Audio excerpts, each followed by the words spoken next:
नमस्कार, the live India से मैं योगेश जांगड़ा और आप देख रहे हैं आज की खास खबर। आज देश भर में कोविड वैक्सीनेशन को लेकर जगह जगह पर कैंप लगाए जा रहे हैं, जहां पर बड़े बुजुर्ग महिलाएं सब मिलकर इस कोविड कैंप में आगे आ रही हैं और अपना बढ़ चढ़कर भाग ले रही हैं। उनको पता है क्योंकि कोविड से बचने के लिए वैक्सीनेशन कितना जरूरी है और वो लगातार 18 प्लस और 45 प्लस के लोगों के लिए अलग अलग कैंप आयोजित किए जाते हैं। उसी के साथ उनको वैक्सीनेशन दी जाती है और एक लिमिट सीमा टाइम दी जाती है कि इस दिन के बाद आपको पहली डोज लगनी है और दूसरी डोज इतने दिन के बाद लगनी है। वहीं आज ऐसा ही एक कैंप का आयोजन गुरुग्राम के गांव धर्मपुर में हरिओम त्यागी जी द्वारा किया गया।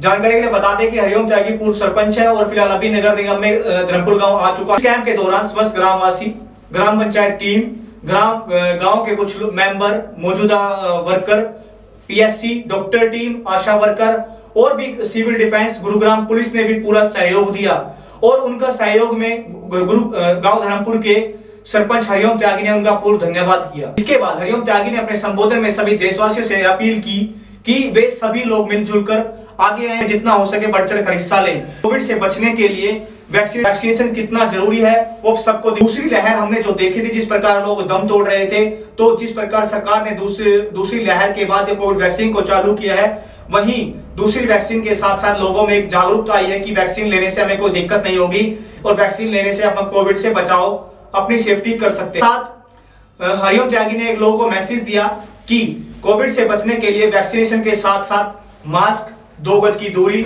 और सैनिटाइजर कितना जरूरी है। क्योंकि इस चीज को लेकर हरिओम त्यागी से बात की गई, क्योंकि तीसरी लहर की बात चल रही है और तीसरी लहर जिस प्रकार आएगी तो उसको लेकर भी हमने हरिओम त्यागी से बात की।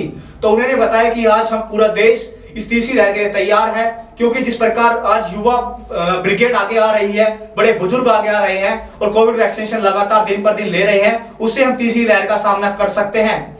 क्योंकि आज तीसरी लहर में हरिओम त्यागी ने यह भी बताया कि आज पूरा ग्राम पंचायत हमारे साथ मौजूद है और पूरा ग्राम पंचायत और समस्त ग्रामवासी इस कैंप का फायदा उठा रहे हैं। क्योंकि लगातार जिस प्रकार कोविड वैक्सीनेशन के दौरान युवा ने भी आगे आए थे, तो आज वहीं एक बुजुर्ग महिला भी हमारे साथ मौजूद थी, जिन्होंने ये बताया कि मैंने कोविड का टीका लिया है और मुझे कोई दिक्कत नहीं हुई है। और उन्हें यह मैसेज भी दिया कि कोविड के टीके लगाने के बाद ना तो कोई कमजोरी आती है, ना ही कोई दिक्कत होती है। क्योंकि वैक्सीनेशन लगातार जो लोगों के मन में भ्रम था कि वैक्सीनेशन करने से काफी दिक्कतें आती हैं, उस दिक्कतें भी नहीं आएगी। इसी पर हरिओम त्यागी ने लोगों को मैसेज दिया कि पूरा देश आज आगे आए और जो टीकाकरण रह गया है वो टीका कराएं और इस कोविड से बच सकें। कार्यक्रम के दौरान गुरुग्राम के सीएमओ वहां पहुंचे और कैंप का जायजा लिए और उन्होंने गांव के सरपंच हरिओम त्यागी और समस्त ग्रामवासियों का धन्यवाद किया कि इस महामारी के दौरान भी वे कोविड वैक्सीनेशन लगवाने के लिए आगे आ रहे हैं। और समस्त ग्रामवासी ने भी उनका धन्यवाद किया कि उन्होंने जो कैंप की शुरुआत की है वो हमारे लिए कितना फायदेमंद होगी। इसी के साथ उन्होंने सभी ग्रामवासियों के सामने आशा वर्कर्स, डॉक्टर्स और कुछ और भी मेंबर्स जो मौजूद थे, जिन्होंने कोरोना काल में कार्य किया था, सरपंच हरिओम त्यागी के साथ साथ गुरुग्राम के सीएमओ ने भी उनको प्रशंसा पत्र देकर उनके कार्य को सराहा और कहा कि आप ऐसे ही लगातार काम करते रहिए, लहर जिस प्रकार आएगी हम उस प्रकार अपने गुरुग्राम वासी के लोगों को बचा सके। इसी दौरान एक कैप्ट एनजीओ ने भी इस कार्यक्रम में अपना भाग लिया कि जिस प्रकार कैंसर जैसी बीमारियां दिन पर दिन बढ़ती जा रही है, हम इस प्रकार इस कैंप को आयोजन करेंगे और जहां तक हम हो सकेगा लोगों की मदद करेंगे।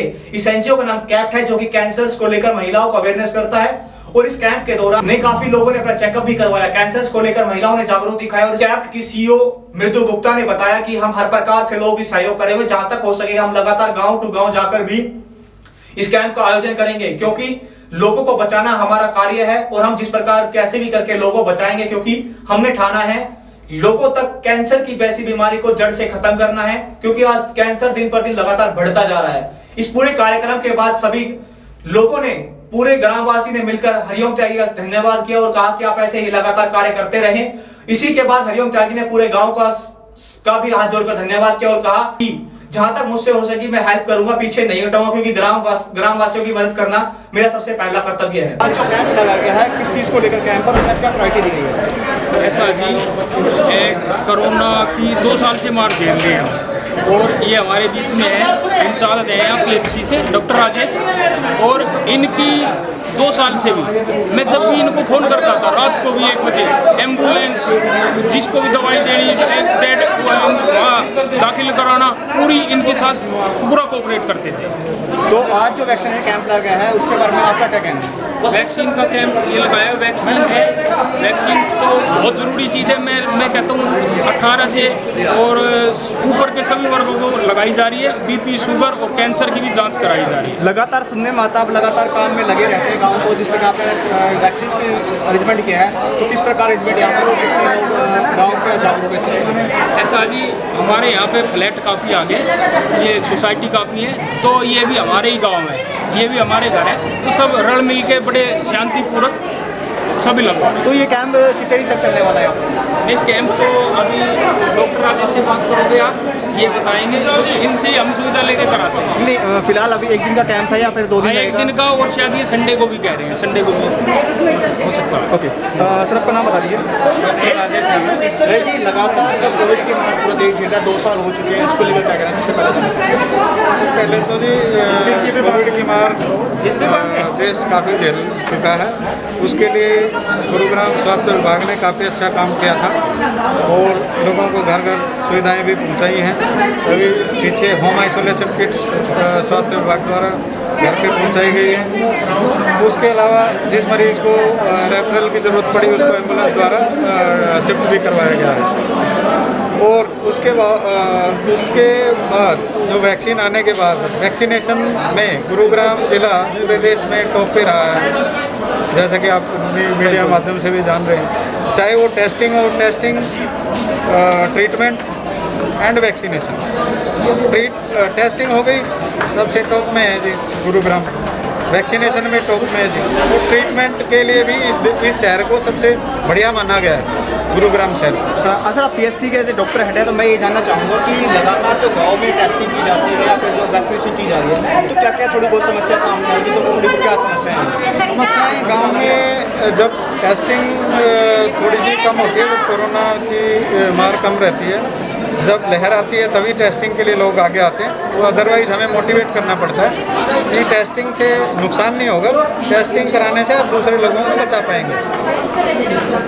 यही है। तो वैक्सीनेशन के लिए थोड़ा सा चैलेंज ये रहता है, अभी फिलहाल जो 18+ के लिए भीड़ ज़्यादा होती है, उसके लिए हमने टोकन सिस्टम रखा हुआ है। जैसे सरकार की गाइडलाइन है उसके अनुसार हम टोकन सिस्टम वितरित करके और वैक्सीन लगाते हैं।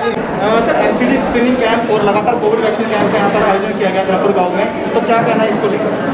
आज धर्मपुर गांव से इसकी शुरुआत करी है हमने कोविड में एक बार मैसेज होने के बाद, और आने वाले दिनों में गुड़गांव के जितने भी विलेजेस हैं या सबर्ब के जो एरियाज़ हैं या स्लम एरियाज हैं, सभी जगह हम एनसीडी की स्क्रीनिंग कैंपेन के साथ में हमें पर्टिकुलरली कैंसर पे काम करना ज़्यादा ध्यान देंगे, जिस पे खास करके हम जो है गर्भाशय का कैंसर इन पे है और ब्रेस्ट कैंसर, इन तीनों पे हम ध्यान देंगे। और जरूरत पड़ी तो अन्य कैंसर का भी अगर हमें इस बीच में आइडेंटिफाई होता है तो उस पर भी दिया जाएगा। एनसीडी की अन्य चीज़ें, चाहे वो डायबिटीज़ हो, चाहे हाइपरटेंशन हो, चाहे कोई कार्डियोवास्कुलर एक्सीडेंट से रिलेटेड कुछ भी हो, सभी पर हम ध्यान देने की कोशिश करेंगे और कोशिश करेंगे कि पूरे गुड़गांव की पॉपुलेशन का हम सर्वे कर पाएँ और एक डेटाबेस कलेक्ट कर सकें, जिससे आने वाले दिनों में ये प्रिवेंटेबल चीज़ें हैं या उनको हम रोक सकें। नॉन कम्युनिकेबल डिजीज़ पर हम काम करने की कोशिश करेंगे, क्योंकि अब कोविड काफ़ी कम हो चुका है। सर कोविड की बात करें, लगातार हमें दूसरे स्टेट जो हालात देखने थे गुड़गांव में, किसी डेथ होगी, क्या उम्मीद कर रहे हैं थर्ड वेव जो आने वाली है उसकी बात कर रहे हैं, तो क्या फिर से वही हालात हो गए या फिर तो सुधर पाएंगे? ये प्रेडिक्ट करना तो मुश्किल होगा कि कितने लोग या पेशेंट्स आएंगे या कितने, लेकिन हम पूरी तरह से तैयार हैं। ऑक्सीजन के लिए हमने ऑक्सीजन प्लांट्स जो हैं सभी सरकारी संस्थाओं में उपलब्ध करा दिए हैं और बाकी बड़े अस्पतालों को भी ये दिशा निर्देश दे दिए गए जो भी 50 बेड से ऊपर है, तो वो अपने ऑक्सीजन के लिए या तो एलएमओ लगाएं या पीएसए लगाएं, ताकि सेल्फ सफिशिएंट हो सके। और हमने जहाँ पिछली बार हमारे पास 3000 के करीब बेड थे, इस बार हम कोशिश करेंगे 5000 से ज़्यादा बेड किसी भी मोमेंट गुड़गांव में उपलब्ध है। बाकी लेटेस्ट खबरें जानने के लिए चैनल को सब्सक्राइब और बेल आइकन को प्रेस करना ना भूलें।